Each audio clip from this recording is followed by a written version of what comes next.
It's so good, it's so good. Feels so good to me. It's so good, it's so good. I don't wanna stop now. It's Et on papote, c'est ça Télématin, on est en famille avec Olivia et avec Karine. On parlait justement des recettes de Karine, puisque Karine, depuis hier, entame un tour de France, des spécialités culinaires. Nous étions en Bourgogne hier avec le fameux bœuf bourguignon. Oui. Ce matin, Cap au Nord. Cap au Nord, il y avait les corons. Et la carbonade. La carbonade, absolument. D'ailleurs, la carbonade, ça vient du mot charbon, qui est en fait, c'est un plat qui est mijoté longuement sur les braises. Bon, aujourd'hui, il n'y a plus de braises, mais en tout cas, c'est l'idée de ce plat-là qui est familial, qui est un plat, finalement, on pourrait l'appeler la petite cousine du bœuf bourguignon d'hier parce que c'est le même principe. On a de la viande qui mijote doucement mais sûrement, pas dans le vin rouge comme hier, mais dans la bière. On est au nord, il ne faut pas l'oublier. D'ailleurs, à propos d'hier, vous avez été très nombreux sur Instagram notamment à me dire « Oh ben moi je fais mariner la viande, oh ben moi ça me rappelle mon enfance, oh ben moi ma grand-mère elle mettait un petit carré de chocolat à la fin dans la sauce du bœuf bourguignon. » Pour contrer l'acidité. Absolument. Donc merci vraiment pour tous ces petits messages. On échange, on parle de cuisine. Oui. Et c'est vrai que c'est ça l'idée, c'est de partager. Donc aujourd'hui, direction le Nord, la carbonade, pour ceux qui ne connaissent pas, en fait, c'est des morceaux de viande que l'on va cuire dans la bière, mais il y a un petit côté sucré-salé parce qu'on va mettre de la vergeoise, on va faire un petit caramel et puis ensuite, on va mettre du pain d'épices dans notre recette tartinée de moutarde. Alors ça nous change un petit peu, mais vraiment, ça va permettre d'avoir une sauce bien liée, bien onctueuse. Et je vous le redis, vous qui me l'avez demandé sur les réseaux, la viande, elle est parfois trop dure, ça veut dire qu'elle a cuit probablement trop longtemps et que vous ne l'avez peut-être pas sortie au moins 1 à 2 heures avant de la cuisiner. Ça, c'est très important pour éviter les chocs thermiques. C'est ça aussi qui durcit la viande. Mais ça a l'air très compliqué votre affaire. Bah, je vous montre. Non. Je vais vous faire changer d'avis. On va prendre un papier de crayon, Regardez, Olivia, regarde. pour réaliser la carbonade, vous avez besoin de différents morceaux de viande. On a choisi du paleron, de la macreuse, du gîte. Il nous faudra également de la poitrine de porc salée, de la bière évidemment, du pain d'épices, je vous l'ai dit, de la moutarde, oignon, la vergeoise, c'est le petit sucre qu'on va rajouter sur le dessus, bouquet garni, farine et un petit peu de vinaigre de vin. Alors, on va commencer dans une cocotte par faire revenir les morceaux de poitrine de porc salé. On les fait revenir sans forcément mettre de la matière grasse puisque c'est assez gras comme ça. Mais en tout cas, il nous faut une cocotte bien chaude. Une fois que c'est revenu, vous allez débarrasser vos morceaux dans une petite assiette. Et ce qui est bien dans ces recettes, c'est qu'on reste tout le temps dans la même cocotte. Donc, on n'a pas besoin de sortir 36 plats. Pendant ce temps, vous pouvez, n'oubliez pas, je vous le redis, de sortir bien vos morceaux de viande à l'avance et on va tous les faire revenir dans cette même cocotte où là, on a ajouté un petit peu d'huile.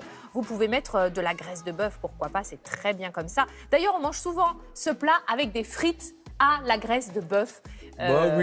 Autant faire la totale. Hein. Évidemment. Donc, on fait revenir plaisir. le paleron, la macreuse, le gîte, tout est revenu. Et on va ensuite s'occuper des oignons. Comme hier, vous embêtez pas à faire une petite taille, vous l'épluchez, vous le coupez en 6, en 8, en gros, peu importe. Ça va cuire extrêmement longtemps, donc du coup, ça va fondre, tout ça, c'est pas bien grave.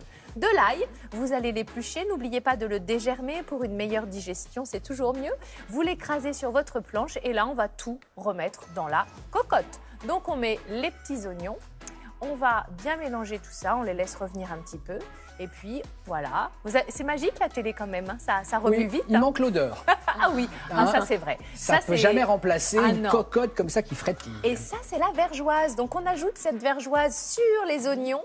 On va ajouter un petit trait là de vinaigre de vin et on va laisser fondre, revenir un peu tout ça avant de remettre tous nos morceaux de viande.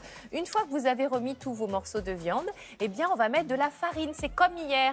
C'est l'action de singer. Cette farine va nous servir tout simplement à lier la sauce, à avoir une sauce bien onctueuse, bien enrobante. Il faut qu'elle disparaisse complètement, la farine. Une fois que vous l'avez mis, une bonne cuillère à soupe, vous mélangez bien et vous ajoutez votre bière. Alors, on peut faire moitié bière, moitié bouillon de bœuf si vous le souhaitez, ou que de la bière, ou rajouter un peu d'eau si ça ne couvre pas suffisamment votre viande, peu importe. En tout cas, il est de tradition de rajouter un petit morceau de pain d'épices tartiné de moutarde. On les pose sur le dessus de la cocotte et bien sûr, ils vont cuire, ils vont, s'affaisser un petit peu. Mais alors après, ça dépend de votre pain d'épices, ça reste quand même un petit peu, voilà. Vous voyez, ça s'affaisse, ça confie, c'est imbibé, c'est délicieux. Vous le servez juste à côté dans l'assiette avec vos morceaux morceaux de viande vraiment fondante. Au plus ça cuit, au mieux c'est. C'est ça qui est chouette avec ces plats-là. Ça donne l'impression d'avoir cuisiné pendant des heures, alors que Olivia, vous avez vu, hein, c'est pas très compliqué. Une cocotte et tout se passe à l'intérieur. Ça donne très envie, mais je crois que c'est votre cuisine en fait qui est magique. C'est pas la télévision. Ah oui, c'est souvent le problème. Quand je reproduis la recette, ça n'a pas du tout la même tête. D'accord. Vous aviez fait un très joli gâteau, Damien, qui avait il fière était moche, allure. il était penché d'un côté, il était horrible. Non, Vous j'y êtes arrive dur pas. avec vous-même. Oui, je sais, mais je suis réaliste en même temps. On est d'accord que c'est aussi très bon réchauffé. Mais bien sûr, bah comme oui, toujours. ça c'est formidable, absolument. Et puis demain, on restera en fait sur ces plats traditionnels parce que c'est le salon de l'agriculture en ce moment et on avait envie de mettre les traditions, les régions à l'honneur. Du coup, demain, on partira sur l'île flottante que vous voyez ici en gros plan. Elle est où? J'ai l'impression qu'on va voyager sur une île flottante. Et cette île flottante, figurez-vous que je l'ai réalisée en 2 minutes top chrono au micro-ondes. Au micro-ondes. Terminer le pochage dans le lait, tout ça, c'est très bien. Mais quand on n'a pas le temps, qu'on est une femme active et qu'on a envie quand même de faire plaisir à sa famille, eh bien voilà, les œufs j'allais dire les œufs à la coque. Les œufs à la neige, demain, 9h15, même endroit, même heure. Et ça vient d'où en France, les œufs à la neige? Écoutez, partout? Oui, partout. Ah oui, vraiment... pour la région, c'est ça en fait. oui, Ah c'est oui. juste, c'est franco-français, c'est notre dessert.